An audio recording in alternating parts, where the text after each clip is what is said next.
sebethathela amachansi laba bantu abasenza ngcono ngoba banemali sotshona bhizinesi namali umoya wami uyathuthumela ngalaba bantu abasenza ngcono ngoba banemali sotshona bhizinesi namali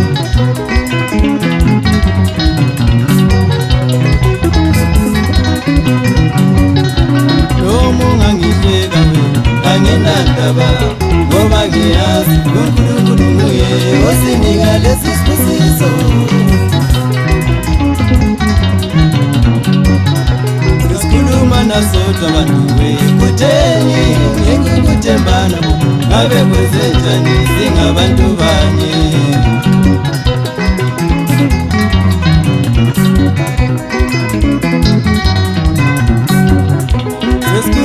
nasodwa bantu kutheni akukuthembana ngabe kwenzenjani singabantu banye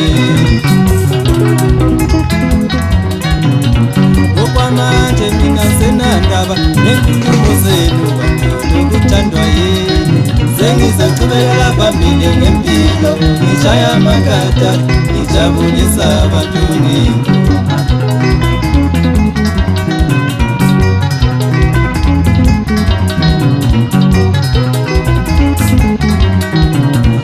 okwamanje mina senandaba nenkulumo zenu lokuthandwa yini sengizacubekela phambili ngompilo ngishaya amakatara ngijabulisa abantu hawu madoda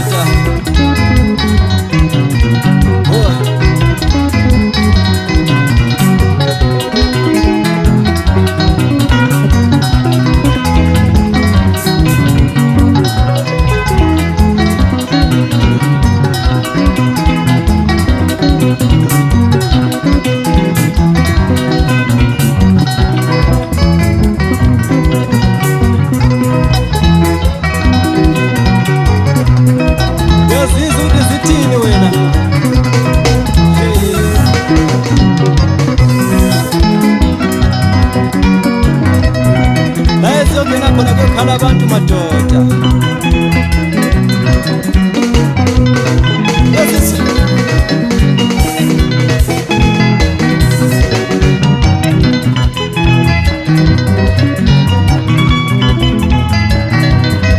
KP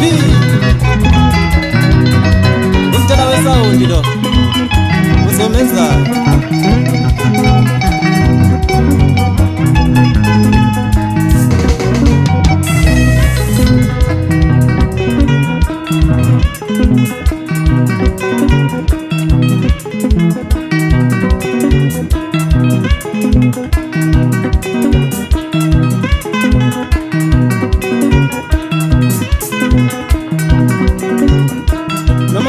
nalutho empilweni yami yakuyindaba yomunye umuntu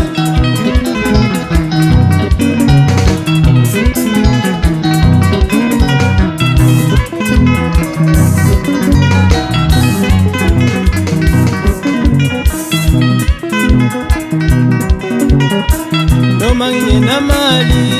empilweni yami yakuyindaba yomunye umuntu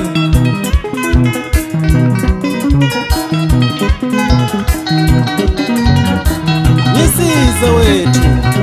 kuzokusiza ngani ungihleka wena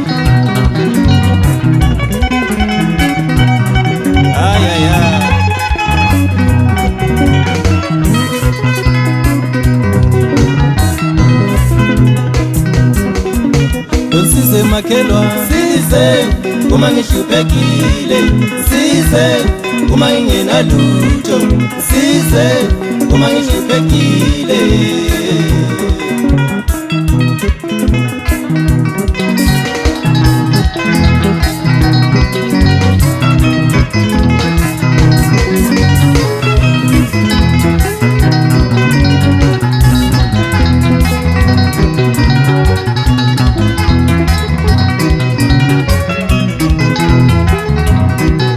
Spinga da battini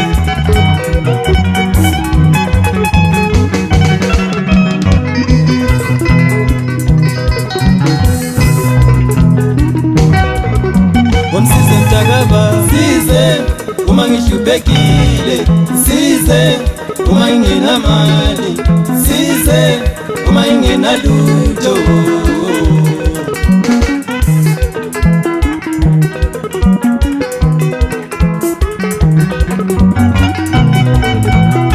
Injalo nje into yakhona madoda.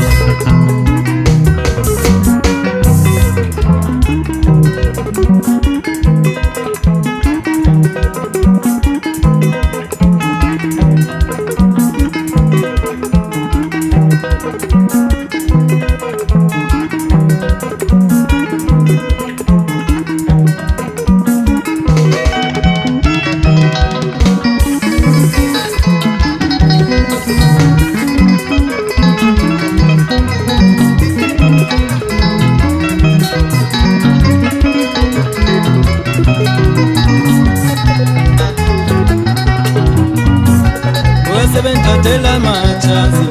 laba bantu abasesanta balokaba lakho sejona phithi ngesingenalutho. Sebenthathela majazi laba bantu abasesanta balokaba lakho sejona